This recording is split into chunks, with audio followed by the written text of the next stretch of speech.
Ginadgad na kamuting kahoy or bilanghoy. Ayan, 1 kilo yan.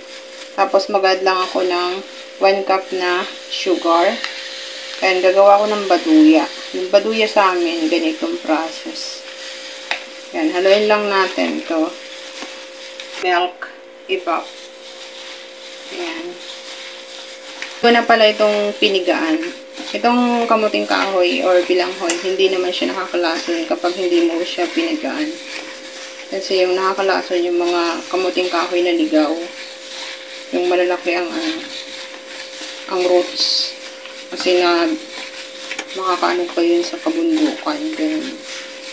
Pag ganito, kaliliit lang, bibili mo sa palengke, hindi yan nakakalason pag hindi mo siya pinigaan. So ngayon, mag-add lang tayo ng vanilla. 1 kutsaritang vanilla. Then, mix lang natin. Ngayon, ready na siya pang fry. Try na natin ito. Cup. Para pantay yung ating, yung kung gawin nating business ito, para pantay.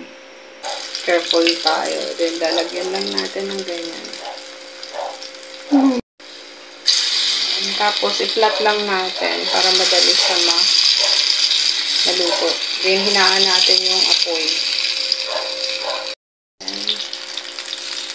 Ayan, mahinang apoy lang para hindi siya masunog. Ayan, ganyan talaga yung kulay.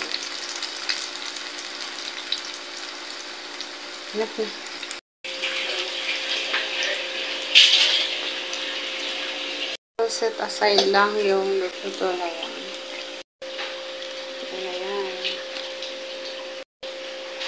Ayan na guys, ang ganda. Kainan na. Ito yung paborito kong baduya. Yan talagang baduya namin sa probinsya guys. Baduyang bilanghoy or kasaba. Yum yum yan. Ayan guys, ito yung baduya sa mga waray. Ang tawag dito is baduya. Pero sa pag nasa Maynila ka na, tawag dito ay maruya na.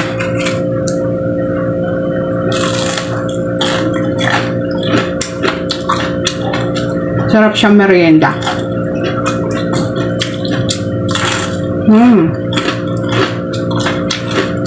Sarap.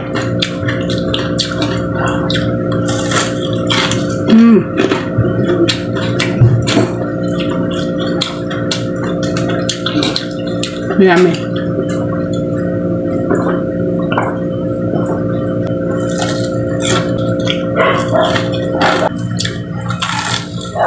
Bihira lang nagtitinda ng ganito.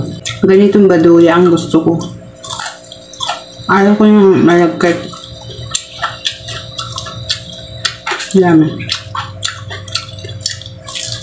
Sarap.